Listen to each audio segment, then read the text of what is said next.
Hello everyone and welcome to the final day of chess training blindfolded. This is day 42. It's the final day. So what I'm going to do for today is go through everything we've done. Also, we've accomplished everything I wanted. I wanted to have you guys play 2 games blindfolded at the same time if you made it through the entire playlist, which is the first on YouTube that covers how to play blindfold chess step by step, which we did yesterday of playing 2 bots at the same time.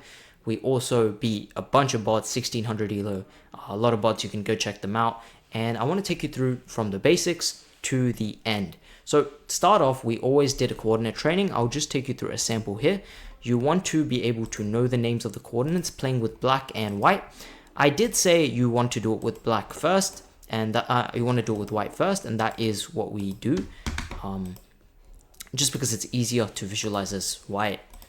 And let's make it through this. A1, G2, E2, D3, H3. And you want to get pretty good at this to the point where you can get like scores like 30 pretty regularly. You can even go beyond this. This is pretty, I'm just talking. I got 30, wow. What a fitting end. Yeah, so 30, and you can do this with black as well. With black, it's all reversed.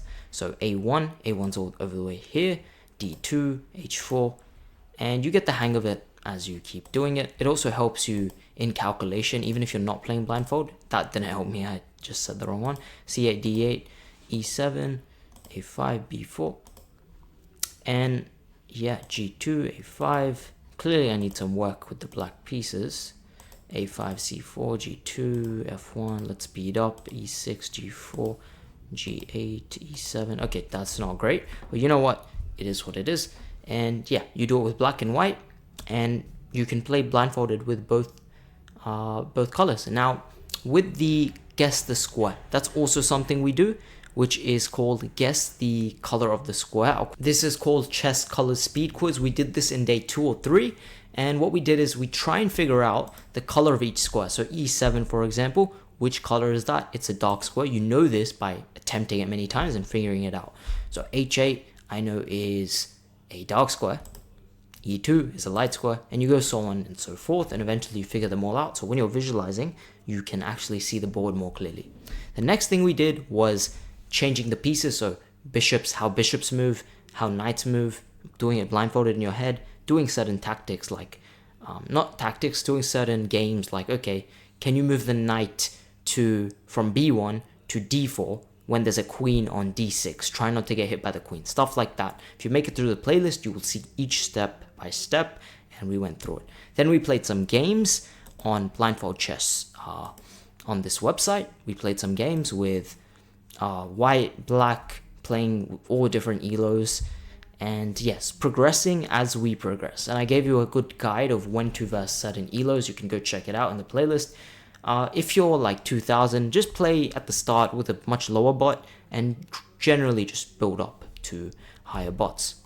Now, coordinate training we've covered. We did blindfold chess puzzles, which first we also did like this. You look at the position for a little bit and you say, okay, let me keep track of all the pieces. There's a queen, there's a rook, bishop, and you try and keep track of the squares. So H1, D1, knight G1, bishop F1, queen D3, and you try and solve the puzzle. You put it onto blindfold mode and you solve it. You memorize the pieces, you try not to solve it in your head before, and then you solve it. So here, I haven't seen this before, so I don't want to get it wrong on the last day, but I'm assuming it's trading the queen, take bishop b5, and that's mate. Is that correct? But then they can block, maybe. If I trade, take here, you block, I take, check, king f8, and I'm not up any material there, and it's also not mate there. They're up a piece, so even if I had to win the bishop, I don't think it's that much. Oh, I guess there I have bishop c6, right? I fork these 2 pieces. And if knight f2, I can take the rook. But then you take my rook, and then I take you. Okay, that's probably the puzzle, yeah? Take, and then bishop b5.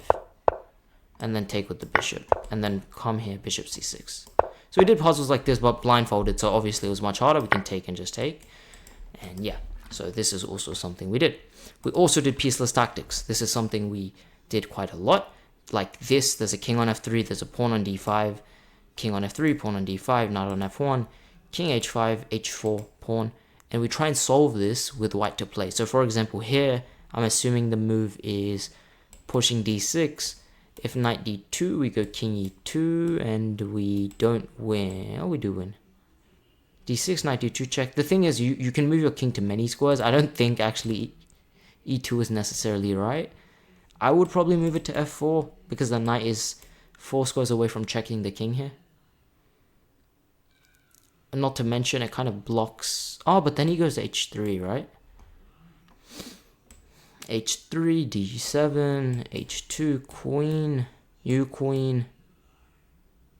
Ah, but then I have a check and I pick up your queen. So I think it is king f4. Oh, king is on f3, right? Yeah, I think it is king f4.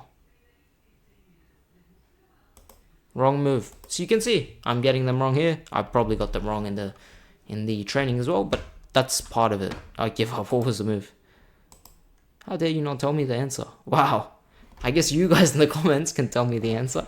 King f4 wasn't right. Oh, because the knight was on d2. No, but I thought my calculation was pretty accurate there. I guess you stopped the pawn somehow. Weird. I guess let me know in the comments below if you solved it. But yeah, we did pieceless tactics. Then we did our games. So I already took you through the games. Then we did some games on the other side. I think day 41, like one of the late days, we did some games. And yeah, that is pretty much it when it comes to blindfold chess training. Just wanted to make this recap, covering everything we've done so far.